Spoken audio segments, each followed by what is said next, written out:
Hello aspirants, welcome back to our channel TNPSC central. இன்றைக்கான வீடியோவில் என்ன பார்க்க போகிறோன்னு பார்த்தோம்னா, இப்போ நெக்ஸ்ட் மந்த் வந்து குரூப் 1 மெயின்ஸ் 2025 நடக்க போகுது. ஸோ இந்த லாஸ்ட் 1 மந்த் நம்ம என்ன பண்ணணும் அப்படிங்கிறது தான் பார்க்க போகிறோம். ஸோ வந்து நம்ம ப்ரிப்பரேஷனில் எப்பயுமே எக்ஸாம் எப்போ வரப்போதோ அந்த டேட்லேருந்து ஒரு மாதம் முன்னாடி ஒரு மாதம் வந்து கண்டிப்பாக எக்ஸ்க்ளூசிவாக ரிவிஷன் மட்டும்தான் பண்ணணும். புது டாபிக்ஸ் நிறையா படிக்கக்கூடாது. அதுக்கு முன்னாடிலாம் நம்ம எப்படி படிச்சுட்ருப்போம், நிறையா சிலபஸ் வைஸ் டாப்பிக்கோட கண்டென்ட் படிச்சுட்ருப்போம். ரிவிஷன் வந்து எதர் மார்னிங் ஒரு ஈவினிங் வந்து ஒரு 1 hour ஒரு 2 hours கொடுத்து ரிவைஸ் பண்ணுவோம். அதுக்கப்புறம் இந்த சிலபஸ் டாபிக் படிப்போம். பட் வந்து இந்த லாஸ்ட் 1 month என்ன பண்ணணும்னா அப்படியே உல்ட்டாவாக பண்ணணும். ஃபுல் டே ரிவிஷன் தான் பண்ணணும். நம்மளுக்கு வந்து லைக் ஈவினிங் ஒரு 1/2 hour ஒரு 1 hour கொடுத்து என்னென்ன டாபிக் கவர் ஆகாமல் இருக்கோ அது ஒரு கிளான்ஸ், அது அந்த டாப்பிக்கோட கண்டெக்ஸ்ட் என்ன அப்படின்ட்டு வந்து அன்கவர்ட் டாபிக்ஸ்லாம் அப்படி கம்ப்ளீட் பண்ணணும். ஓகேங்களா? ஸோ ரிவிஷனுக்கு என்ன பண்ணணும், என்னென்ன மெத்தடில் ஃபஸ்ட்டு பண்ணலாம் அப்படிங்கிறத ஃபஸ்ட்டு பார்த்துடலாம். ஸோ இந்த லாஸ்ட் 1 month இந்த நவம்பர் மாதம் ஃபுல்லாக என்ன பண்ணலான்னா 2 ஸ்லாட்டாக பிரிச்சுக்கலாம். சப்ஜெக்ட் 1 ரிவிஷன், சப்ஜெக்ட் 2 ரிவிஷன் பிரிச்சுக்கலாம்.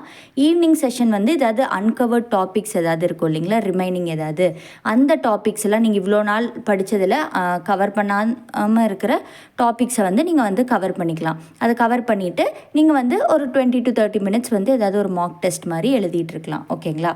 ஸோ இந்த மாதிரி 2 சப்ஜெக்டை வச்சு ரிவைஸ் பண்ணலாம். இல்லை வந்து உங்களுக்கு ஒரு சப்ஜெக்ட் ஃபுல்லாக அட்ட ஸ்ட்ரெச்சில் முடிக்கணுன்னாலும் அப்படி கூட ரிவைஸ் பண்ணலாம். உங்களோட ப்ரொடக்டிவிட்டி எதில் ப்ரொடக்டிவிட்டி அதிகமாக இருக்கோ அதுக்கேற்ற மாதிரி உங்களுக்கு ஏற்ற மாதிரி கஸ்டமைஸ் பண்ணிக்கோங்க. ஓகேங்களா? நான் ஒன் ஆஃப் த மெத்தடு உங்களுக்கு சொல்கிறேன். இதில் வந்து நீங்கள் இந்த 2 சப்ஜெக்ட் பிரிக்கிறதுல எப்படி பிரிக்கலான்னா, நீங்கள் ஃபஸ்ட்டு ஒரு மார்னிங் ஸ்லாட் வந்து 100 mark பேப்பரும், ஈவினிங் ஸ்லாட் வந்து 75 mark, ஆஃப்டர்நூன் ஸ்லாட் வந்து 75 mark சப்ஜெக்ட்டு இந்த மாதிரி பிரிக்கலாம். இல்லைனா ரொம்ப முக்கியமாக இருக்கிற 100 mark பேப்பர்ஸ் 2ஐயும் முடிக்கலாம். இந்த மாதிரி டிபெண்டிங் அப்பான் உங்களோட என்ன நீங்கள் ஆசைப்படுறீங்க அப்படிங்கிறதுக்கு ஏற்ற மாதிரி, உங்களோட நீட் என்ன அப்படிங்கிறதுக்கு ஏற்ற மாதிரி நீங்கள் பண்ணலாம். இல்லைனா எந்த சப்ஜெக்டில் நீங்கள் வந்து வீக்காக இருக்கீங்க அதை வந்து ஃபஸ்ட் ரிவைஸ் பண்ணிடலாம். வீக் அண்ட் ஸ்ட்ராங் சப்ஜெக்ட்ஸுன்ட்டு இது பண்ணலாம். இல்லைனா வந்து ஹை யீல்டிங் டாபிக்ஸ். ஓகேங்களா? அதுவும் ரிவைஸ் பண்ணுறப்போ, ஒரு சப்ஜெக்ட் ரிவைஸ் பண்ணுறப்போ ரொம்ப அதிகமாக ரிப்பீட் ஆகிருக்கும் இல்லைங்களா ப்ரீவியஸ் இயர் கொஷின்ஸில், அந்த டாபிக்ஸ் எல்லாம் ஃபஸ்ட்டு கவர் பண்ணிவிட்டு அப்புறம் வீக் ஏரியாஸ் கவர் பண்ணுறது இந்த மாதிரி பண்ணலாம். ஓகேங்களா? ஸோ இந்த மாதிரி உங்களுக்கு பிடிச்ச மாதிரி எந்தெந்த மாதிரி நீங்கள் எங்கே வீக்காக இருக்கீங்க, எங்கே ஸ்ட்ராங் ஏரியாவை ஸ்ட்ராங் பண்ணுற மாதிரி இருக்கிறதும், வீக் ஏரியாவை ஸ்ட்ராங் பண்ணுற மாதிரி இருக்கிற மாதிரியும் நீங்கள் வந்து உங்களோட ரிவிஷனை வந்து அலாட் பண்ணிக்கோங்க. ஸோ கண்டிப்பாக இன்னமேல் வரக்கூடிய டேஸ் வந்து கண்டிப்பாக முழுக்க ரிவிஷன் தான் நீங்கள் ஃபோக்கஸ் பண்ணணும். ஏதாவது படிக்காமல் விட்டுருந்தா கூட அது தயவு செஞ்சு அந்த டாபிக்ஸை எடுக்காதீங்க. இப்போது அதுக்கு மேனால் அதோட மீனிங் என்ன அப்படிங்கிறது வந்து ஈவினிங்கில் ஒரு 1/2 hour to 1 hour கொடுத்து தெரிஞ்சுக்கோங்க. மற்றபடி வந்து அதுக்குன்ட்டு டைம் ஒதுக்கி நம்ம சிலபஸை கம்ப்ளீட் பண்ணிடலாம், லாஸ்ட் 1 week மட்டும் ரிவைஸ் பண்ணால் போதும் அப்படின்னு நினைக்காதீங்க. லாஸ்ட் 1 week வந்து நம்மளுக்கு டைமே பத்தாது. ஒரு சப்ஜெக்ட் கூட நம்மளால் முடிக்கிறதுக்கு பத்தாது நீங்கள் லாஸ்ட் 1 weekல ஸ்டார்ட் பண்ணிங்கன்னா. ஏன்னா இவ்வளோ நாள் படித்ததெல்லாம் நீங்கள் வந்து புதுசாக படித்து முன்னாடி படித்ததெல்லாம் மறந்துருக்கும். அதனால் வந்து லாஸ்ட் 1 weekல ரிவைஸ் பண்ணணுன்னு எடுத்திங்கன்னா ஏதோ புதுசாக படிக்கிற மாதிரி இருக்கும். ஓகேங்களா? அதனால் வந்து ரிவிஷன் வந்து 1 month, இந்த லாஸ்ட் 1 monthல வந்து நீங்கள் ஒரு 3 ரிவிஷன் நீங்கள் கண்டிப்பாக பண்ணியிருக்கணும். இதுக்கு முன்னாடி வந்து நீங்கள் ஆல்ரெடி வந்து அந்த டெஸ்ட் சீரீஸ் ஏதாவது ஜாயின் பண்ணியிருந்தீங்கன்னா அப்பப்போ ஒரு வீக்லி ஒரு ரிவிஷன் சப்ஜெக்ட் வைஸ் ரிவைஸ் பண்ணியிருந்தீங்கன்னா மேபி ஒரு டைம் இல்லைனா 2 time ரிவைஸ் பண்ணியிருப்பீங்க அந்த சப்ஜெக்டை. அதை தாண்டி இங்கே 3 time வந்து ரிவைஸ் பண்ணுற மாதிரி இருக்கும். சப்போஸ் நீங்கள் முன்னாடி ரிவைஸ் பண்ணலனாலும் பரவாயில்ல, இந்த 3 ரிவிஷன்ஸ் கண்டிப்பாக வர மாதிரி பார்த்துக்கோங்க. இதுதான் வந்து கண்டிப்பாக உங்களோட கேம் சேஞ்சராக இருக்க போகுது. நீங்கள் வந்து ஒரு சப்ஜெக்டை ரிவைஸ் பண்ணாமல் எக்ஸாம் ஹாலில் டைரெக்டாக வந்து போய் எழுதுறதுக்கும் ரிவைஸ் பண்ணதுக்கப்புறம் போய் எழுதுறதுக்கும் பயங்கர டிஃப்ரென்ஸ் காட்டும். உங்களோட ஆன்சர்ஸில், உங்களோட ப்ரெசன்டேஷனில் வந்து உங்களோட கிளாரிட்டி ஆஃப் த கண்டென்ட்டில் பயங்கரமாக டிஃப்ரென்ஸ் காட்டும். ஓகேங்களா? அது மட்டும் இல்லாமல் பேப்பர் கம்ப்ளீஷன் இது எல்லாத்துக்குமே வந்து கேம் சேஞ்சர் வந்து என்னென்னு பார்த்தோம்னா ரிவிஷன் தான். ஸோ ரிவிஷன் வந்து ரொம்ப முக்கியம். ஓகேங்களா? உங்களுக்கு ஒரு ஆன்சர் எழுதணுன்னா ஃபஸ்ட்டு உங்களுக்கு கண்டென்ட் ஞாபகம் இருக்கணும், அப்போ தான் எழுத முடியும். அதுக்கு கண்டென்ட் ஞாபகம் இருக்கணும்னா ரிவைஸ் பண்ணி தான் ஆகணும். ஸோ ரிவிஷனை ஃபோக்கஸ் பண்ணுங்கள். நீங்கள் எவ்வளோ ஒரு 50% தான் படிச்சிருக்கீங்கனாலும் பரவாயில்ல, அந்த 50% நல்லா ஸ்ட்ராங் ஆக்குங்க. ஓகேங்களா? ரிவைஸ் பண்ணி ஷார்பன் பண்ணுங்கள். ஓகேங்களா? ஸோ ஒரு மெத்தடில் ஒரு சப்ஜெக்ட் ஒரு ஸ்லாட்டும், ஆஃப்டர்நூன் ஸ்லாட் வந்து இன்னொரு சப்ஜெக்ட் டிவைட் பண்ணி படிக்கலாம்.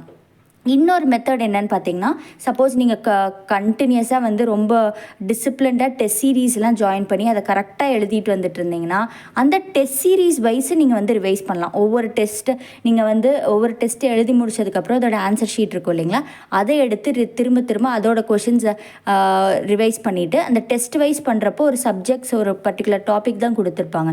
ஸோ அந்த டெஸ்ட் கொஷின்ஸை ரிவைஸ் பண்ணிவிட்டு மீதி வந்து இருக்கிற அதே பர்டிகுலர் டாப்பிக்கில் கவர் ஆகாத கண்டென்ட்டை ஜஸ்ட் வந்து என்னன்னு வந்து ரீகலெக்ட் பண்ணுறப்போ வந்து நீங்கள் ரிவர்ஸ் ஆங்கிளில் வந்து டெஸ்ட்டு மூலியமாக உங்களோட சிலபஸ் டாப்பிக்கை கம்ப்ளீட் பண்ணுறீங்க. இந்த மாதிரியும் பண்ணலாம். ஓகேங்களா, நீங்கள் வந்து சிலபஸ் வைஸ் இல்லைனா எந்த டாபிக் வந்து அதிகமாக ரிப்பீட் ஆகிருக்கு பிவைக்யூ அப்படின்னு சொல்லிட்டு நீங்கள் வந்து சிலபஸை வச்சு சப்ஜெக்ட் வைஸ் பிரித்து பண்ணலாம். இல்லைனா டெஸ்ட் வைஸ் டெஸ்ட் 1 டெஸ்ட் 2ன்னு நீங்கள் எதாவது டெஸ்ட் சீரீஸ் ஜாயின் பண்ணியிருந்தீங்கன்னா கொடுத்துருப்பாங்கள்ல, அதுக்கு பிரிச்சிருப்பாங்கள்ல கண்டென்ட்டு சிலபஸ் டாபிக்ஸ், அதை வச்சு நீங்கள் வந்து ரிவைஸ் பண்ணலாம். இது வந்து இந்த 2 மெத்தடில் எதை வேணாலும் ஃபோக்கஸ் பண்ணலாம். இதை தவிர்த்து வேறு ஏதாவது ஸ்மார்ட்டாக நீங்கள் வந்து உங்களுக்கு செட் ஆகிற மாதிரி ஏதாவது ரிவிஷன் பண்ணுற ஸ்ட்ராட்டஜி ஃபாலோ பண்ணிங்கனாலும் அதையும் பண்ணலாம். ஓகேங்களா, ஸோ நீங்கள் வந்து இந்த மாதிரி ரிவிஷன் இந்த மாதிரி மெத்தட்ஸில் ரிவைஸ் பண்ணலான்னு சொல்கிறேன். இப்போ வந்து எத்தனை டைம் ரிவைஸ் பண்ணணும் அப்படின்னு ஒன்று இருக்குது. ஸோ கண்டிப்பாக வந்து இந்த 1 மந்தில் ஒரு 3 ரிவிஷன்ஸ் வந்து கொடுத்துருங்க. ஓகே, ஸோ இந்த ஃபஸ்ட் ரிவிஷன் வந்து ஒரு 13 டேஸ் அலாட் பண்ணிக்கலாம். இந்த 13 டேஸில் வந்து இந்த எல்லா 10 சப்ஜெக்ட்ஸுமே வந்து ரிவைஸ் பண்ணுற மாதிரி பார்த்துக்கோங்க, இன்க்ளூடிங் தமிழ் எலிஜிபிலிட்டி. ஓகேங்களா, அதுக்கப்புறம் டைம் கிடைக்கிறப்போ ஒரு ஹாஃப் டே கொடுத்து மாக் டெஸ்ட்டு கண்டிப்பாக எழுதிருங்க. ஓகேங்களா, இப்போ அதுவும் வந்து மாக் டெஸ்ட்லாம் வந்து மார்னிங் டைமில் எழுதுங்க. ஏன்னா வந்து நம்ம எக்ஸாம் ஹாலில் வந்து மார்னிங்கில் தான் வந்து நம்மளுக்கு டெஸ்ட் எழுதுவோம். ஸோ அந்த டைமுக்கு டைம் ஃபிக்ஸ் பண்ணிவிட்டு டெஸ்ட் எழுதுங்க. ஸோ இந்த மாதிரி மாக் டெஸ்ட்டும் எழுதுங்க. At the same time 1 page நோட்ஸும் க்ரியேட் பண்ணி ஒரு 13 டேஸில் வந்து அதை முடிக்க பாருங்கள். அதை வந்து 1 டைம் முடிச்சதுக்கப்புறம் செகண்ட் ரவுண்ட் ஆஃப் ரிவிஷன் இதில் வந்து என்ன பண்ணுவீங்கன்னா, இந்த 1 பேஜ் ஆல்ரெடி நீங்கள் இதை எடுத்தனால உங்களுக்கு திரும்ப வந்து ரீகலெக்ட் பண்ணுறதுக்கு ஈஸியாக இருக்கும். அந்த 1 பேஜ் நோட்ஸை ரிவைஸ் பண்ணுங்கள். இல்லைனா பிவைக்யூவில் முக்கியமான இடத்துல முக்கியமான கண்டென்ட்ஸ்லாம் நோட் பண்ணி வச்சுருப்பீங்களா, அதில் ஏதாவது முக்கியமாக ரொம்ப ஃபோக்கஸ் பண்ணி இதெல்லாம் நான் கண்டிப்பாக என் ஆன்சர் ஷீட்டில் இன்க்ளூட் பண்ணுவேன் அப்படின்னு நினைக்கிறத வந்து பிவைக்யூ கண்டென்ட் ஆர் ஏதோ முக்கியமான கண்டென்ட்டை வந்து ஃபோக்கஸ் பண்ணி இது வந்து ஃபோக்கஸ்டாக நீங்கள் உங்களோட ஆன்சர் ஷீட்டில் இந்த பாயிண்ட்ஸ் இன்க்ளூட் பண்ணுவீங்க. இல்லை மறக்கிற ஏரியா இந்த மாதிரி ஃபோக்கஸ்டாக பண்ண வேண்டிய விஷயங்களில் திரும்ப உங்களுக்கு ஸ்பெசிஃபிக்காக ரொம்ப கொஞ்சம் இன்னொரு டைம் ரிவிஷன் தேவைப்படுதுங்கிறது வந்து இந்த செகண்ட் ரவுண்டில் பண்ணுங்கள். ஓகேங்களா, முடிஞ்சால் இங்கே வந்து கண்டிப்பாக இன்னொரு மாக் டெஸ்ட் கண்டிப்பாக கொடுங்க. ஓகேங்களா, மாக் டெஸ்ட் தான் உங்களை வந்து உங்களுக்கு எந்த அளவுக்கு நீங்கள் ஒரு டோட்டல் வாங்குறீங்க அப்படிங்கிறது வந்து உங்களுக்கு காட்டும். நெக்ஸ்ட்டு ஃபைனல் ரிவிஷன் இது வந்து என்ன பண்ணுறீங்கன்னா, இப்போ வந்து சப்ஜெக்ட் வைஸ் வந்து 1 பேஜ் நோட்ஸ் எடுத்திருப்பீங்க. இப்போ வந்து GS2னா அதில் என்ன இருக்கும், ஹிஸ்ட்ரி, எத்திக்ஸ் அண்ட் சொசைட்டி இருக்கும். அது 3யும் சேர்த்து 1 பேஜுக்கு ஒரு நோட்ஸ் நீங்கள் வந்து எடுத்துருங்க. இதே மாதிரி GS3 GS4 இப்போ வந்து ஒவ்வொரு சப்ஜெக்ட்டுக்கும் 1 பேஜுக்கு உங்களுக்கு வந்து நோட்ஸ் இருக்குது. ஓகேங்களா, ஸோ நீங்கள் GS2 இப்போ எழுதி முடிச்சுட்டு வரீங்க, எக்ஸாம் டே அன்னைக்கு இது எழுதி முடிச்சுட்டு வரீங்கன்னா, நீங்கள் அன்றைக்கி மத்தியானம் படிப்பீங்க பார்த்தீங்களா, அது படிக்க வேண்டியது நீங்கள் இந்த 1 பேஜ் தான் நீங்கள் படிக்கணும்.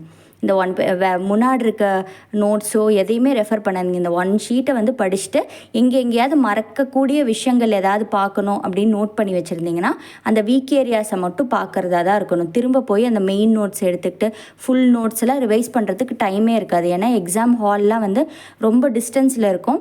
கண்டிப்பாக வந்து அங்கே போயிட்டு வந்துட்டு ரெஸ்ட் எடுத்துகிட்டு, அதுவும் இல்லாமல் இந்த ஃபஸ்ட்டு எழுதின எக்ஸாமோட இம்பேக்ட் நம்மளுக்கு இருந்துகிட்டே இருக்கும். அதிலிருந்து நம்ம ரெக்கவர் ஆகி திரும்ப ஸ்டார்ட் பண்ணுறதுக்கே ஒரு 3 o'clock மேலே ஆயிரும். ஸோ அதனால் வந்து இந்த 1 பேஜ் நீங்கள் கரெக்டாக ரிவைஸ் பண்ணுறதுக்கு மட்டும்தான் டைம் இருக்கும். ஓகேங்களா, அதனால் வந்து இந்த 1 பேஜ் நோட்ஸை வந்து for the whole GS paper 3க்கு கண்டிப்பாக அதை எடுத்து வச்சுருங்க. ஓகேங்களா, அதே மாதிரி தான் இது. ஸோ இப்படி 1 மந்தில் தான் என்ன ஆகும்னு பார்த்தீங்கன்னா, நம்மளுக்குள்ளேயே செல்ஃப் டவுட், இந்த அட்டெம்ப்ட் விட்டுறலாமா, சும்மா ஜஸ்ட் எழுதலாம், நெக்ஸ்ட் அட்டெம்ப்ட் நம்ம பெட்டராக பண்ணலாம் அப்படின்ற தாட்ஸ் எல்லாம் வந்து இந்த லாஸ்ட் 1 மந்தில் தான் நம்மளுக்கு நிறைய நெகட்டிவ் திங்கிங் வரும்.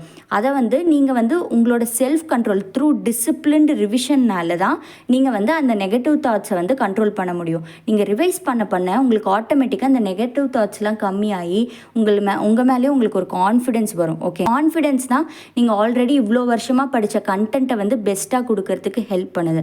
ஓகேங்களா, ஸோ கான்ஃபிடென்ஸ் ரொம்ப முக்கியம். ஓகேங்களா, நீங்கள் இதில் வந்து எந்த மெத்தடில் வேணாலும் உங்களுக்கு செட் ஆகிற மெத்தடில் எப்படி வேணாலும் இப்படி தான் பண்ணணும்னு கிடையாது. எந்த மெத்தடில் இப்போ 3 ரிவிஷன்ஸ் பண்ணால் தான் வந்து கிளியர் பண்ண முடியும் அப்படிலாம் கிடையாது. ஓகேங்களா, உங்களுக்கு வர மெத்தடில் பண்ணணும், படிக்கணும், ஆனால் கண்டிப்பாக ரிவைஸ் பண்ணணும் அப்படிங்கிறது தான் வந்து இந்த லாஸ்ட் 1 மந்தோட நோக்கமாக இருக்கணும். ஓகேங்களா? அது எத்தனை டைம் ரிவிஷன் அப்படிங்கிறது வந்து உங்களோட பேஸ்ட் ஆன் உங்களோட ஓன் ஸ்ட்ராட்டஜி தான் வந்து அது இவால்வ் பண்ணணும். ஓகேங்களா? ஸோ கண்டிப்பாக last 1 month exclusively for revision அப்படிங்கிறது தான் வந்து உங்களோட ஸ்ட்ராட்டஜியாக இருக்கணும். So all the best. நல்லா ப்ரிப்பேர் பண்ணுங்கள். கன்ஃபார்ம் ரிவைஸ் பண்ணிகிட்டே இருங்க. லாஸ்ட் 1 மந்தோட ஸ்ட்ராட்டஜி என்னவாக இருக்கணும்னா ரிவிஷன், ஃபுல் ஃப்ளெஜ்டு ரிவிஷன் தான். ஓகேங்களா? So all the best. Thank you. இதுதான் வந்து என்னோடய ரிவிஷன் நோட்ஸு. இந்த மாதிரி முக்கியமான பாயிண்ட்ஸை மட்டும் நோட் டவுன் பண்ணி வச்சுட்டு அதை மட்டும் ரிப்பீட்டடாக பார்த்துட்டு வரலாம் உங்களோட ரிவிஷனில். ஸோ இந்த மாதிரி ஒன் கைண்ட் ஆஃப் ரிவிஷன். ஓகேங்களா? இந்த மாதிரி நீங்கள் ஆன்சர் ஃபார்மேட்டில் ரிவிஷன் நோட்ஸ் எடுக்கணும்னு கிடையாது. முக்கியமான நீங்கள் மறக்கிற பாயிண்ட்ஸை மட்டும் எடுக்கிறது தான் ரிவிஷன் நோட்ஸ். ஓகேங்களா? அந்த ரிவிஷன் நோட்ஸ் வந்து உங்களுக்கு மட்டும்தான் புரியும். வேறு மற்றவங்களுக்கு இதை வந்து ஒரு காப்பி கொடுத்தோம்னா கண்டிப்பாக அது அவங்களுக்கு புரியாது. உங்களோட ஒரு என்ன சொல்கிறது, ஒரு கீ பாயிண்ட்ஸ் மாதிரி, கீவேர்ட்ஸ் மாதிரி உங்களுக்கு ஒரு ரீகலெக்ட் பண்ணுறதுக்கு தேவையான பாயிண்ட்ஸை மட்டும் எழுதுறது தான் ரிவிஷன் நோட்ஸு.